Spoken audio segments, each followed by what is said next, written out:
आइए सहारनपुर की खबर का जिक्र कर लेते हैं। मिहिर भोज को लेकर के यात्रा के बाद दो पक्षों में तनाव का माहौल है। हालांकि पुलिस ने स्थिति को संभाल लिया है, लेकिन सियासी विवादों का दौर चल रहा है। जिले में सुरक्षा के मद्देनजर इंटरनेट सेवाएं बंद कर दी गई हैं। धारा 144 लागू कर दिया गया है। इस मामले को आप देखें तो सपा विधायक अतुल प्रधान को समर्थकों के साथ हिरासत में लिए जाने के बाद जयंत चौधरी ने ट्वीट करके निशाना साधा था, जिसके बाद विवाद बढ़ गया। एक पक्ष ने कल सम्राट मिहिर भोज प्रतिहार गौरव यात्रा निकालने का ऐलान किया था। मसला ये है जिसका दूसरा पक्ष विरोध कर रहा था। इसी बीच प्रशासन ने यात्रा को अनुमति ही नहीं दी। इसके बाद यात्रा का आयोजन किया गया तो दूसरे पक्ष ने नाराजगी जाहिर की।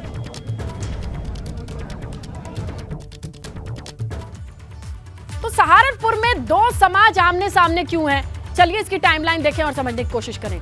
सहारनपुर में फंदपुरी में गौरव यात्रा निकालने पर तनातनी हुई है। ये पूरा मामला सामने आया है।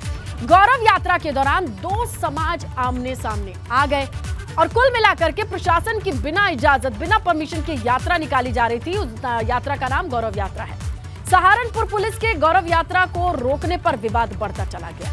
गौरव यात्रा निकाल रहे लोगों की पुलिस के साथ धक्का मुक्की हुई। गौरव यात्रा रोकने पर सपा विधायक अतुल प्रधान धरने पर बैठ गए तो पुलिस ने सपा विधायक अतुल प्रधान को हिरासत में ले लिया था। तनाव बढ़ गया और तनाव को बढ़ता देख इलाके में इंटरनेट की सेवाएं बंद कर दी गई। और इसी तनातनी के बीच आपको बताएं कि चप्पे चप्पे पर पुलिस फोर्स की तैनाती है। सम्राट मिहिर भोज को अपना अपना वंशज बताने का ये विवाद है।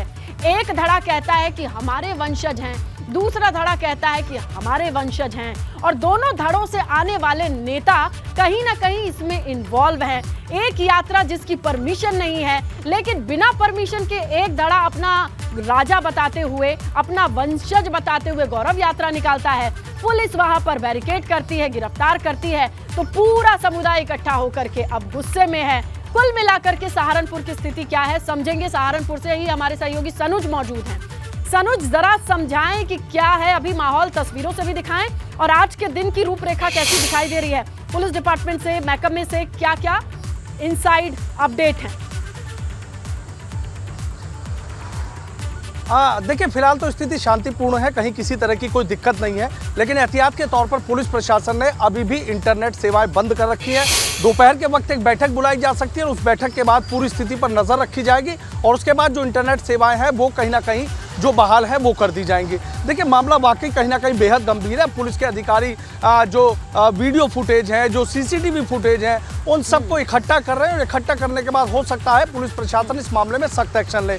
क्योंकि देखिए, ये कोई परंपरागत यात्रा नहीं थी कि जो परमिशन दी जाती है, पुलिस के अधिकारियों का कहना है यात्रा की, गौरव यात्रा की परमिशन दी नहीं गई थी। बावजूद इसके हजारों लोग सड़कों पर आते हैं और ये गौरव यात्रा निकालते हैं और उसके बाद जब पुलिस रोकती है तो पुलिस से नोक-झोंक, धक्का मुक्की तमाम चीजें होती हैं। दूसरा पक्ष इस बात को लेकर सुबह हंगामा हुआ था और दूसरे पक्ष को जब पुलिस प्रशासन की तरफ से आश्वासन दिया गया कि ये गौरव यात्रा नहीं निकालने दी जाएगी, उसके बावजूद जब यात्रा निकली तो वो लोग, जो दूसरा पक्ष है वो भी गुस्से में है। जिस पक्ष ने निकाली उसका अपना तर्क है। सनुज, ये समझना चाहते हैं एक धड़े के साथ तो अतुल प्रधान दिखाई देते हैं, दूसरे धड़े का कौन है सियासी नाम जो कि कुल मिलाकर के जहां से प्रेरित हो रही है, चीजें डायरेक्ट हो रही है?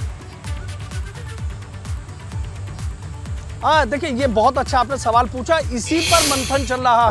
जिन सपा विधायक अतुल प्रधान की आपने बात की कि वो इस गौरव यात्रा में शामिल होने के लिए जा रहे थे, लेकिन बागपत में पुलिस ने हिरासत में ले लिया, खूब धक्का मुक्की हुई है। अब दूसरे पक्ष की तरफ से कोई बड़ा नाम तो निकलकर सामने नहीं आ रहा है, लेकिन पर्दे के पीछे से सियासत जरूर चल रही है जो कहीं ना कहीं पूरे पश्चिम उत्तर प्रदेश में गर्माती नजर आ रही है। अब एक धड़ा ये चाहता है कि मामले को बैठ के निपटा लिया जाए, जबकि दूसरा धड़ा ये चाहता है कि निपटाने की कोई बात नहीं है, हम कोई कमजोर है क्या किसी से, हमारा जो मन करेगा हम करेंगे, दूसरा पक्ष जो चाहता है वो पक्ष अपना पक्ष वो कीजिए। तो इसको लेकर मामले की गूंज लखनऊ तक सुनाई दे रही है।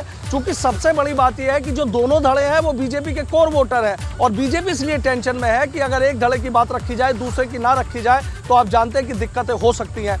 ऐसे में पूरी कोशिश की जा रही है कि दोनों धड़ों के बड़े नेताओं को वहां पर भेजा जाए और कोई बीच का रास्ता ऐसा निकाला जाए कि ये टकराव टल जाए, आगे भविष्य में कभी इस तरह की ना हो। कौन कौन बड़े नेता इन्वॉल्व हो सकते हैं? और सबसे बड़ी बात बिल्कुल ठीक कही सनुज आपने कि ये दोनों जो ग्रुप हैं, जो धड़े हैं, बहुत सेंटिमेंटल हैं और दोनों बीजेपी के वोटर हैं।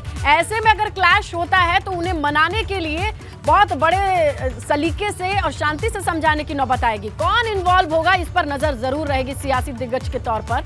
आप नजर बनाकर रखिएगा। सनुज, फिलहाल जो जानकारी आपने दी उसके लिए शुक्रिया।